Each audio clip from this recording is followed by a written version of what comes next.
Hello Aquarius, thank you for joining me for your monthly forecast for March. This month begins with a very potent full moon. This full moon occurs in the sign of Virgo, which for you is about the things you share at a soul level, but also in a more material sense, your long-term finances, business stuff, anything to do with banking, overdrafts, loans and so on. But it's in opposition with the Sun in the sign of Pisces, which itself is combining with Neptune. Neptune's a wonderful influence in some ways, and since 2012, it's probably brought out the most compassionate side of your nature when it comes to good causes, or people who are more vulnerable that you've been protective of in some way. The downside of Neptune is it can confuse, distort, detach us a little bit from the reality. Now, being a logical sign like you are, you've got a natural default to prevent yourself getting swamped too much by Neptune. But even so, over the following 2 weeks, if you are discussing any kind of joint enterprise in a business context, thinking about borrowing any money, taking on any kind of credit, going into any kind of agreement really, whether it's more emotional, spiritual, romantic, or even financial, then do proceed with a degree of care. Now, one of the reasons for this is that Mars is in a terrific location for you as this month begins, and will continue to be so through till the 17th. Mars is about the I, so it's about the ego, but in the 11th house, it has the values of Aquarius, so it's actually passing through the sign of Sagittarius, but it's more cooperative here, so we can be ourselves, but at the same time we can find ways to coexist with others more. But Mars is going to be forging some tricky angles this month. First off with Mercury in the first 3 days. Then it's going to be tangling with Neptune itself, and it will also tangle with the new moon, which occurs on the 17th. And in each case, it's going to see you having to make some decisions about where you invest your time, energy, or even money, in terms of what really feels right for you from a more idealistic viewpoint. Now, because idealism can often be an important feature of Aquarius people, and the fact that Mercury and Venus move into very chatty, effervescent, in fact brilliant location for you on the 6th and 7th respectively, and then are very closely tied together, which can be brilliant in terms of being quick-witted, funny, entertaining, switched on with new ideas. I think you're going to be buzzing at one level. So it is going to be important with Mars in that idealistic zone through to the 17th that Neptune doesn't get the upper hand on you in terms of the swirling mist that it can create around the hard and fast part of life, which is your core foundations. And that can be material, it can be around your beliefs. So you may encounter someone that you find challenges you in some ways, or you find challenging, or there may be an opportunity to progress materially, but it might not necessarily be exactly what you'd like. So it could be a job that's well paid, but not necessarily in an area that excites you. Or you could have a job offer comes up which is not very well paid, but the prospect of the role itself truly enthuses you. So these kind of conflicts are possible in the first couple of weeks of this month, and potentially through to the middle of April. But the arrival of Mercury and Venus in the sign of Aries is great news. There's no question about this. Your modern ruler Uranus is already situated here and has been full-time since 2011. And in fact, Mars is then going to forge an amazing angle to Uranus from week 2, which can really give you the platform to be the most authentic person you want to be. But it means being more risk-taking. It means overcoming our own self-limitations, which we can often impose on ourselves through past difficult experiences. But if you can be bold, as long as you're really clear about the more factual side of things. So in other words, if the facts seem right and the hunch seems right, then go for it. You really can absolutely sparkle, and that can bring new friendship. It could bring some romantic exchanges. It could be a chance to mix and mingle in a very lively, sociable way.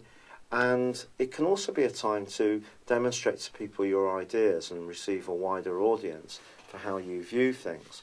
Now, Jupiter, the planet of growth, optimism and good fortune, that is going to start to track back on the 9th and will do so for 4 months. Now, for you, it's in a very visible part of your situation, the 10th solar house, all to do with goals, ambitions, and how you interact with the world at large. Does it mean to say you're going to be unlucky in those areas? Absolutely not. What it's saying is that there may be some areas that need some reconsideration or reflection. And the worst thing with Jupiter is when it tricks us to think that everything will be all right without putting any effort in. So if you keep working away at the right things, yes, it may take a little bit of luster off, but I think it can be overcome to some degree. Now, the 17th sees that new moon, which is great for finances, but again, there could be some decisions to be made.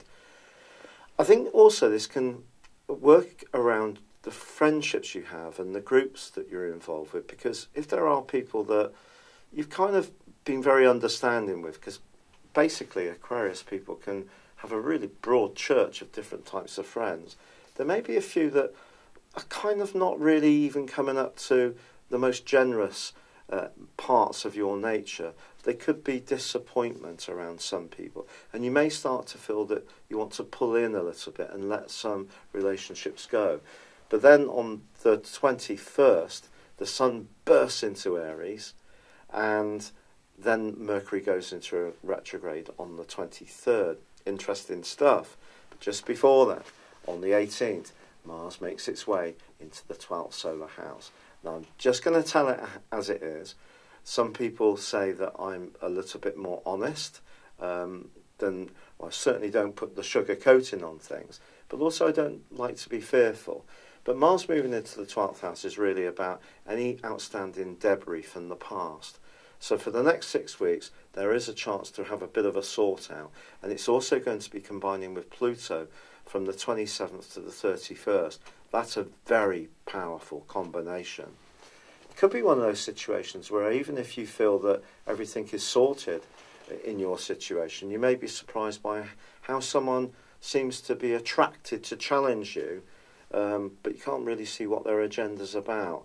Watch out around the company you keep at that time. Steer clear of rough parts of town. I'm being completely serious about this.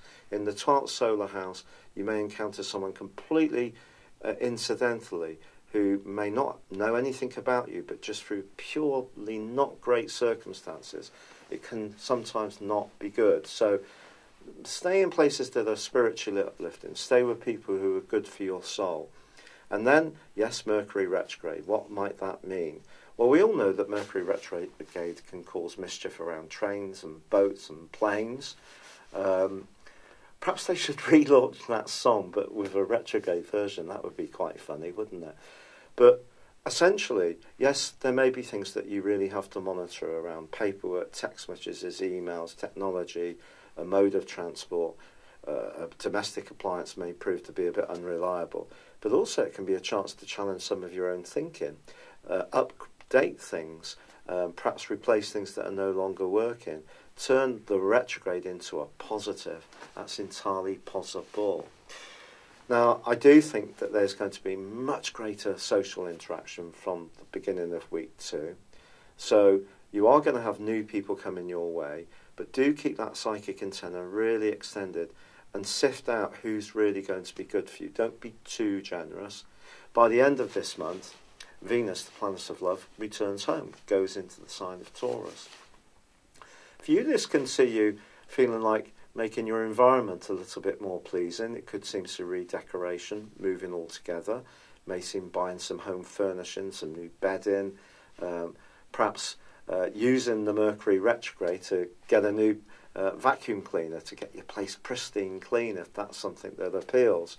But there could also be some healing that goes on going into April around family issues, and also that Mercury retrograde in the 3rd house may be about a sibling relationship or one with a neighbour. So please don't see Mercury retrograde as an entirely negative experience. It's certainly not. It's been a real pleasure being with you. I'd love it if you would subscribe. like or comment on my channel. But for now, thank you and goodbye. Hello, thank you so much for watching my video. I'd love you to join me at my Horoscope Ace app. You can find this at www.horoscope-ace.com. You can use it through Android, iOS, Apple or Facebook. Check out your ascendant or your moon sign or download your free birth chart. There's all your favourite videos, plus there are daily, weekly, monthly and yearly horoscopes for general, love, Chinese and Indian astrology. If your passion is tarot, there's my brilliant 3-card money or love tarot readings too. And it's all there at www.horoscope-ace.com. Thank you.